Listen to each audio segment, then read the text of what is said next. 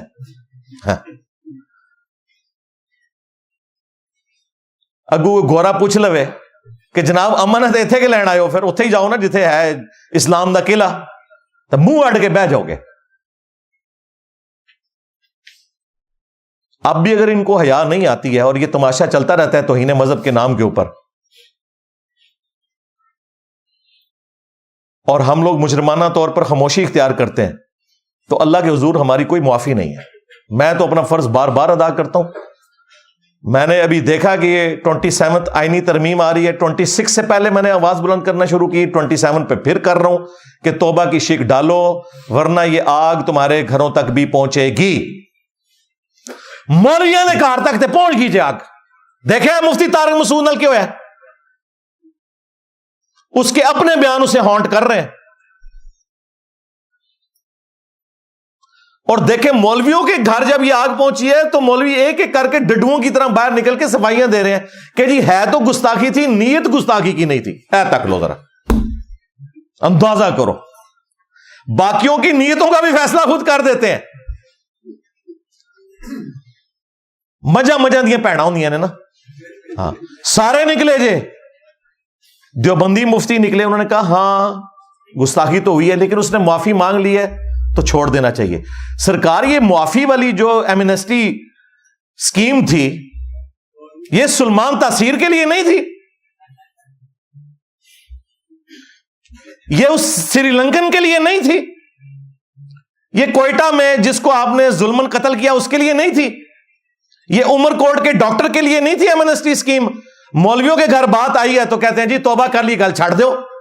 ہم تو کہتے ہیں یہ اچھی بات ہے, لیکن ان سب لوگوں کے معاملے میں بھی اللہ کے حضور معافی مانگو اور اپنے بزرگوں کے اوپر لعنتیں بھیجو جن کے کہنے پہ تم لوگوں نے یہ فتوے دیے تھے کہ جی گستاخ رسول کو آپ ماورائے عدالت بھی قتل کر سکتے ہیں, اور گستاخی بھی وہ جسے آپ سمجھتے ہیں چاہے وہ دین میں ہے یا نہیں ہے.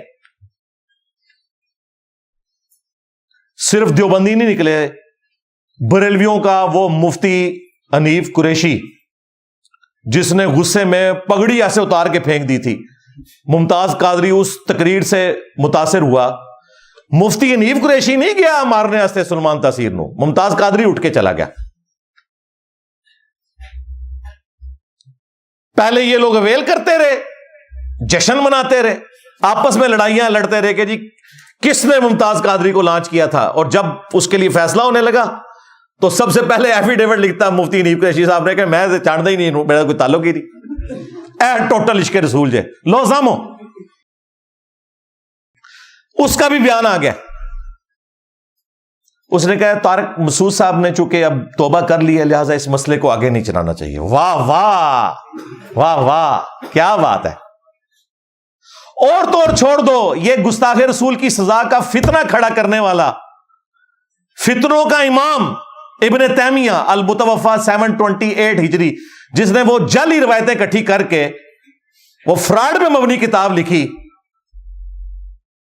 الصارم المسلول علی شاتم الرسول, گستاخ رسول کی سزا کے اوپر, جس کا ترجمہ بریلویوں نے کیا ہوا ہے. اندازہ کرو, اس کتاب کے کسٹوڈین وہابی فرقہ اہل حدیث, ان کا جو ہشام الہی ظہیر ہے وہ بھی کہہ رہے ہیں نہیں جی طارق مسعود صاحب نے معافی مانگ لی ہے تو معاملے کو ختم کرو. اور تمہارا ابن تیمیہ تو زندہ ہوتا تو مولویوں کے ٹکڑے ٹکڑے کر دیتا. آج اپنے بزرگوں کے فتووں سے پھر گئے ہو, ان پہ بھی لانتے بھیجو, ہم آپ کے ساتھ ہیں, بھیجو لانتے ہیں ساروں کے اوپر, سارے جھوٹے تھے فراڈیے. اس کتاب کا پورا پوسٹ مارٹم کیا ہے علامہ وحید الدین خان نے رحمہ اللہ تعالی, چند سال پہلے فوت ہوئے, 90+ کی ایج میں, انڈیا میں تھے, شاتم رسول کی سزا, انہوں نے اس پوری کتاب کا پوسٹ مارٹم کیا ہوا ہے. یہ سارا فتنہ آپ کو جو نظر آ رہا ہے اسی کتاب کی وجہ سے ہے. لیکن وہ بھی دیکھیں, کہہ رہے ہیں ٹھیک ہے معافی ہوگی. شیعہ تو ویسے ہی توہین اور اس طرح کی ساری جو چیزیں ہیں ان کے معاملے میں ان کا یہی نظریہ ہے کہ بھائی جو بھی توبہ کرتا ہے اس کی توبہ کو آپ ایکسپٹ کر لیں گے. شیعہ کا تو مسئلہ ہی نہیں ہے, یہ تکفیری سوچ ساری اہل سنت کے یہاں ہے, خواہ وہ بریلوی ہوں, دیوبندی ہوں, اہل حدیث ہوں. یہ تو اللہ کا شکر ادا کریں کہ 29 فروری 2016 کو ممتاز قادری کو پھانسی دیا گیا.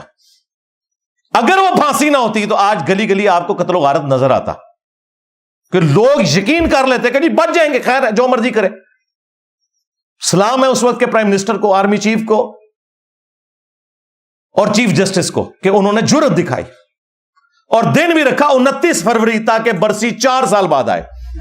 29 فروری 4 سال بعد, یہ جان بوجھ کے انہوں نے 29 فروری کا دن رکھا تھا طے کر کے, ورنہ ہر سال انہوں نے 28 فروری ہوتا نا تو پہنچا ہونا تھا اسلام آباد اور تماشا لگانا تھا. انہوں نے ابھی بھی اس نمک حرام کی یاد میں انہوں نے مزار بنایا ہوا ہے اور اس کا ابا بیٹھ کے وہاں نوٹ چھاپ رہا ہے, دیکھیں آپ نے ویڈیوز میں. ابھی یہ جلالی صاحب بھی گئے ہوئے تھے وہاں. میں اپنے ریاستی اداروں سے پوچھوں گا کہ جو شخص نمک حرام تھا اور آپ نے اسے پھانسی کی سزا دی, اس کا مزار بننے کی اجازت کیوں دی ہوئی ہے؟ قبر رکھیں, قبر تو نان مسلم کی بھی ہے, اس کی کوئی بے رحمتی نہیں ہے. مزار کیوں بنائے ہوئے ہیں؟ چندوں کا اڈا کیوں بنایا ہوا ہے؟ عرس کیوں ہو رہے ہیں وہاں پہ جس کو اسٹیٹ نے ڈکلیئر کیا؟ کیوں ایسا ہو رہا ہے؟ اس کا مطلب ہے کہ انڈائریکٹلی آپ پش بنائی کر رہے ہیں, تماشا چل رہا ہے اسی طریقے سے. تو میں تو دلیری کے ساتھ اس لیے بولتا ہوں کہ میں نے تو اپنی جان رکھی ہوئی ہے ہتھیلی کے اوپر. انہوں نے میری لائف تو کی ہوئی ہے ونریبل, لیکن میں نے ان کا کوئی بابا نہیں چھوڑنا, نہ زندہ نہ مردہ. پون کے رکھ چڑھنا میں سارے نو, میرا بھی سا ہے ہی کوئی نہیں, تیرے بابے تھے شاہ ہی کوئی نہیں. پھر جنازے پڑھتے ہیں جی, غائبانہ نماز جنازہ. مجھے ایک اہل حدیث عالم نے فون کیا, جی میں غائبانہ نماز جنازہ پڑھانے لگا ہوں, ہمارے نمازی جو ہے نا زور لگا رہے, اور میں کہ اپنا جنازہ پڑھنے لگے ہو. کہتے کیوں؟ میں نے کہا وہ تو آپ کو بھی کافر سمجھتا تھا ممتاز قادری, آپ اس کا جنازہ پڑھیں گے؟ میں نے کہا ابھی قبر سے نکلے سارے وابیاں پون کے رکھ چھڑے ہو. شکر الحمدللہ انہوں نے بات مانی اور اپنا غائبانہ نماز جنازہ پڑھنے سے وہ پیچھے ہٹ گئے, حالانکہ سارے نمازی تلے ہوئے تھے. اور میں کہ چھڑ دو یار, کیا کر دو, یہ ٹوٹل تمہاری عقل ہے, تم لوگوں نے دین سے یہ سیکھا ہوا ہے یار, تم کو بیسک دین بھی نہیں آتا کیا؟ حضرت عمر رضی اللہ تعالیٰ عنہ نے اپنے نبی کے ساتھ غداری کرتے ہوئے غزوہ بدر کے قیدیوں کو خود سے قتل کر دیا تھا؟ نہیں, ایسے نہیں ہوا. تو یہاں پہ بھی کوئی بندہ جو سرکاری ملازم ہے, اگر اس نے کوئی ایکٹیویٹی پرفارم کرنی ہے اس طرح کی غلط, پہلے جاب سے استعفیٰ دے وہ,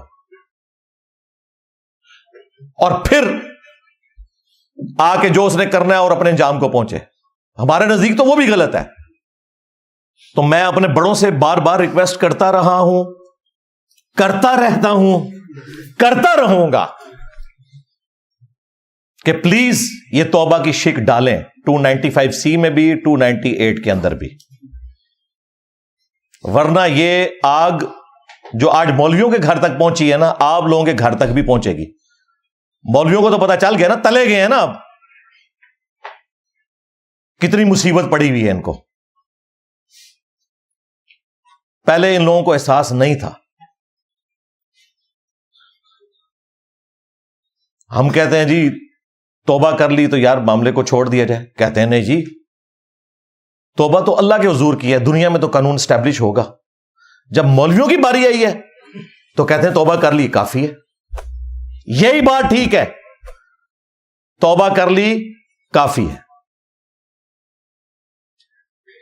اور میں آپ کو بتاؤں یہ 295C کی جو سزا ہے نا, اس سے متعلق جب ان کی آڈیوز لیک ہوتی ہیں نا تو یہ آپ کو اصلی بات کہتے ہوئے سنائی دیتے ہیں. مفتی تقی عثمانی جو پلانٹ ارتھ پہ دیوبند کا مفتی اعظم ہے اور حنفی فقہ کو بھی سمجھتا ہے، اس کی ایک آڈیو لیک ہوئی ہے جس میں اس نے خود مانا ہے کہ حنفیوں کے نزدیک غیر مسلم اگر توہین رسالت کرے تو اسے قتل نہیں کیا جائے گا، اور مسلمان کرے تو بھی کہتے ہیں اس کی سزا کوئی نہیں ہے. لیکن جمہور کے نزدیک یہ جو سزا اسٹیبلش کی جاتی ہے قتل کی، وہ اس وجہ سے کہ وہ مرتد ہو جاتا ہے، وہ مرتد والی سزا اس کے اوپر لگائی جاتی ہے، گستاخ رسول کی سزا نہیں ہے. لو سامو، حنفی مسلک میں گستاخی کی سزا قتل نہیں ہے، بلکہ کوئی بھی حاکم اپنے جوابدید کے مطابق جو سزا تجویز کرے وہ کر سکتا ہے. سمجھے نا؟ الا یہ کہ مسلمان ہو تو مسلمان اس سے مرتد ہو جائے گا، مرتد کی سزا قتل ہوتی ہے. اور غیر مسلم اگر کرے گا تو غیر مسلم جو ہے اس کی سزا قتل نہیں ہے، کوئی اور سزا اس کو دی جائے گی. حنفیہ کا مطلب یہ ہے. لیکن جمہور کا قول یہ ہے کہ ہر صورت میں چاہے گستاخی کرنے والا مسلمان ہو یا غیر مسلم ہو، ہر صورت میں اس کی سزا قتل ہے. اور پاکستان میں جو قانون بنایا گیا، قانون توہین رسالت، وہ جمہور کے قول پر بنایا گیا کہ اگر کوئی گستاخی کرے تو اس کی سزا قتل ہے. اسی مفتی کو کہنا کہ سامنے آ کے ذرا اس کے اوپر بول، جو تو کہہ رہا ہے کہ یہ 295C کی سزا جو ہے وہ جمہور کو دیکھ کے بنائی گئی ہے، فقہ حنفی میں تو نہیں ہے. یہی بات غامدی صاحب نے کی تھی تو مفتی منیب الرحمان جو پلانٹ ارتھ پہ مفتی اعظم ہے بریلویوں کا، وہ بھڑک اٹھا تھا کہ بتائیں فقہ حنفی میں کیا سزا ہے. تو توبہ والا معاملہ اللہ اور بندے کا ہے، بالکل درست ہے. لیکن جب اللہ نے معاف کر دیا ہے تو آپ کوئی اللہ سے بڑی عدالت ہے کہ آپ سے بھی فیصلہ لینا پڑے گا. سورت الفرقان سورت نمبر 25 آیت نمبر 68 سے 70، اللہ تعالیٰ نے اس کائنات کے سب سے بڑے 3 گناہ گنوائے ہیں. نمبر 1 شرک، نمبر 2 قتل ناحق جو حقوق العباد میں سب سے بڑا گناہ ہے، اور نمبر 3 بدکاری.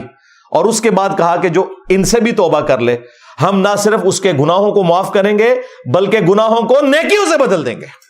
اللہ اکبر کبیرا والحمد للہ کثیرا وسبحان اللہ بکرۃ واصیلا. مجھے بتائیں کہ اللہ کی گستاخی بڑی ہے یا رسول اللہ کی گستاخی بڑی ہے؟ اللہ کی. شرک تو اللہ کی گستاخی ہے نا. اللہ کی گستاخی شرک کی شکل میں اللہ کو گالی دینا ہے. سورہ مریم میں آیا قریب ہے آسمان پھٹ پڑے، زمین شک ہو جائے اور پہاڑ ریزہ ریزہ ہو جائیں.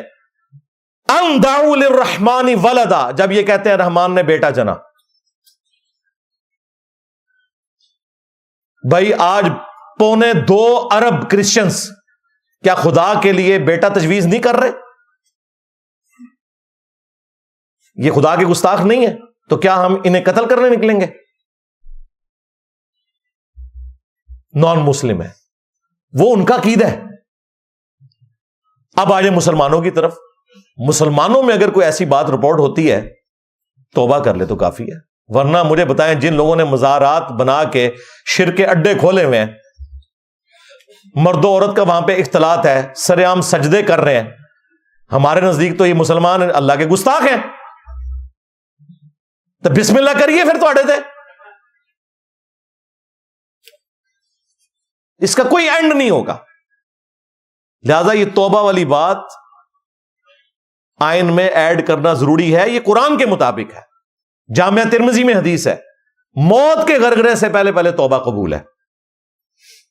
موت کا غرغرہ نہیں آیا، آپ نے توبہ کی، خواہ جتنی مرضی بڑی کوئی گستاخی ہوئی ہے، اللہ کے حضور آپ کی توبہ قبول ہے. اللہ کے حضور قبول ہے تو بھائی مولوی، بزرگ، بابے اور یہ جعلی عاشقان رسول جو بنے پھرتے ہیں، یہ تو شاہی کوئی نہیں. اللہ سے ڈر جائیں. ابھی حالت یہ ہے کہ آپ کو فیس بک کے اوپر ایسی تصویریں ملیں گی ٹوکے اٹھائے ہوئے, ان کے اوپر لبیک یا رسول اللہ لکھا ہوا ہے.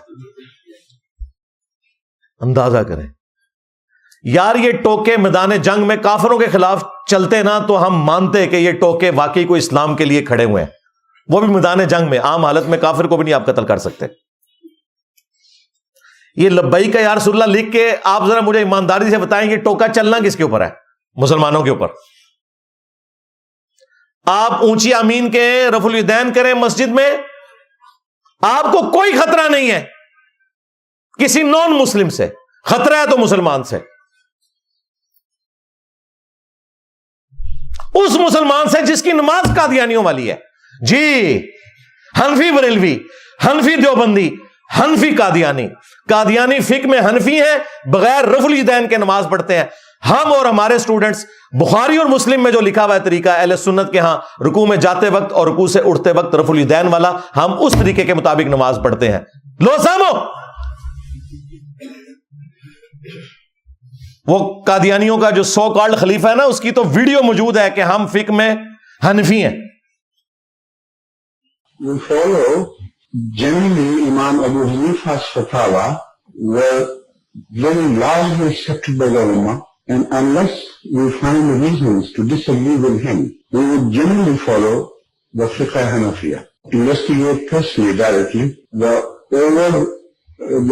overbearing principle should be that you follow Hazrat Imam Abu Hanifa. This is the entire attitude of Jamaat Ahmadiyya. ہم حق بجانے میں پھر یہ کہنے میں کہ حنفی بریلوی, حنفی دیوبندی, حنفی قادیانی کہتے ہیں جی نے سب سخت بات کرتے ہیں. واہ واہ, تسی ساڈے سٹوڈنٹ نو رفع الیدین نہ کرن دیو اور کہو کہ جی ان قریب یہ قادیانی ہو جائے گا. کون کہہ رہا ہے؟ چشتی رسول اللہ, تھانوی رسول اللہ پارٹی, نسے دیں. پھر تمہارا جو غوث پاک تھا جس کا ایک دھوبی تھا, جو امداد اللہ بہاجر مکی بریلوی اور دیوبندیوں کا مشترکہ ابا, جو اس دھوبی کا دفاع کرتا رہا کہ جی میں غوث پاک کا دھوبی ہوں. تمہارے غوث پاک اور ہمارے عبد القادر جیلانی المتوفا 561 ہجری, انہوں نے غنیت الطالبین میں نماز کا وہی طریقہ لکھا ہے جو بخاری اور مسلم میں ہے, رکوع میں جاتے وقت اور رکوع سے اٹھتے وقت رفع الیدین کرنا. نہیں جی وہ حنبلی تھے, تسی کیوں حنفی ہو پھر؟ ویسے انہوں نے لکھا میں حنبلی ہوں. تمہارے پیر کو زیادہ نماز آتی تھی کہ تمہیں آتی ہے؟ تم تو کہتے ہو یہ مکھیاں مارتے ہیں. آج کل ویسے نیا ورژن نکالا نہیں, سارے طریقے ثابت ہیں. نسوئے تو ہیں جھوٹے ہو, کل تک کہندے سو بت رکھ کے آندے ہیں, ان کہندے سارے طریقے ثابت نے. اصل بھی جناب اپنی دم کٹی ہوئی ہے تو چاہتے سب کی کاٹ دیں.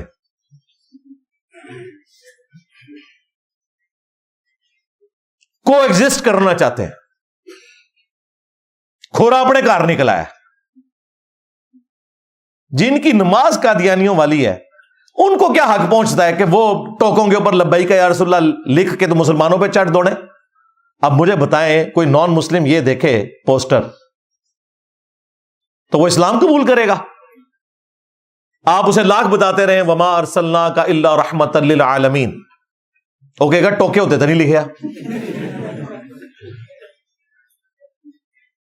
چھوٹے چھوٹے بچے اسکول کے, کالجز کے, ان کے ٹیچرز نمک حرام ٹیچرز, گورنمنٹ نے اس کام کے لیے انہیں نہیں رکھا تھا, چھوٹے چھوٹے بچوں کو نعرے لگوا رہے ہیں گستاخ رسول کی ایک ہی سزا, سرطن سے جدا, سرطن سے جدا. سرکار دو عالم صلی اللہ علیہ وسلم نے ارشاد فرمایا قیامت تک جو بندہ بھی نبی کے بارے میں بات کرے, کسی بھی نبی کے بارے میں بات کرے, اس کو کاٹ کے رکھے. یہ سرکار نے فرمایا. نعرہ سنا ہوگا گستاخ نبی کی ایک سزا, سرطن سے جدا, سرطن سے جدا. لہجہ اپنے اندر رکھو کہ جڑا بندہ بھی سرکار کے بارے گل کرے گا, سرکار دو عالم صلی اللہ علیہ وسلم کے بارے گل کرے گا, تو ان کا ایک ہی حال ہے کہ حال من سب نبی فقتلوہ. ہر بچہ اسلام میں یاد کرے حدیث مبارک ہے, سرکار کی حدیث سے کہ من سب نبی فقتلوہ, من سب نبی اسی کہنا فقتلوہ, من سب نبی من سب نبی. اندر ادھر کھڑے ہو جاؤ.